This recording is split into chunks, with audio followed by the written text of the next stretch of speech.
শুকান গাহৰি মাংস তাকো ধোঁৱা চাঙত দিয়া তেতিয়াহ'লে মাংসটো যেহেতু স্পেচিয়েল বনাব লাগিব স্পেচিয়েলকৈ কিহৰ লগত বনাম মাহৰ দালিৰ লগত বনাম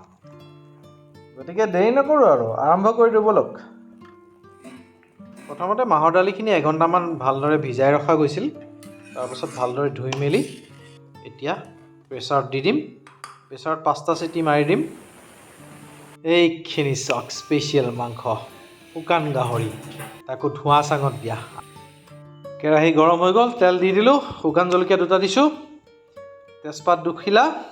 আৰু দিম এতিয়া পিঁয়াজ মই 4টা পিঁয়াজ দিছোঁ এনেকৈ কাটি লৈছোঁ অলপমান ৰঙচুৱাকৈ ভাজিম ভাজাৰ পাছত মোটামুটি ভাজা হৈছে এতিয়া হালধি দিলোঁ অলপমান এতিয়া দিম ধনিয়া গুড়ি তাৰপাছত দিলোঁ জিৰা গুড়ি তাৰপাছত কাশ্মীৰী জলকীয়াৰ গুড়ি আৰু অলপমান গৰম মছলা গুড়ি এতিয়া ধুনীয়াকৈ ভাজিম মোটামুটি ভাজা হৈ গৈছে মছলাখিনি এতিয়া দি দিম স্পেচিয়েল গাহৰি মাংসখিনি সৰু সৰুকৈ কাটিছোঁ পিচখিনি এতিয়া ধুনীয়াকৈ ভাজি ল'ম অলপ সময় ভাজাৰ পাছত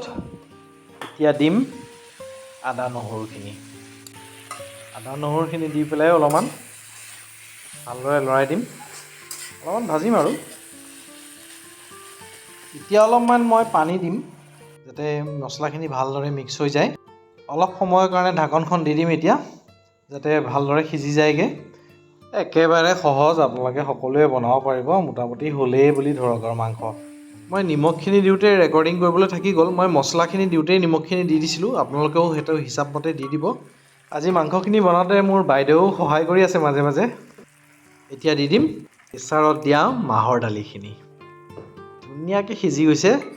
সিজিব লগা নাই আৰু তথাপিও এতিয়া মিক্স কৰি দিম মিক্স কৰি পেলাই যাতে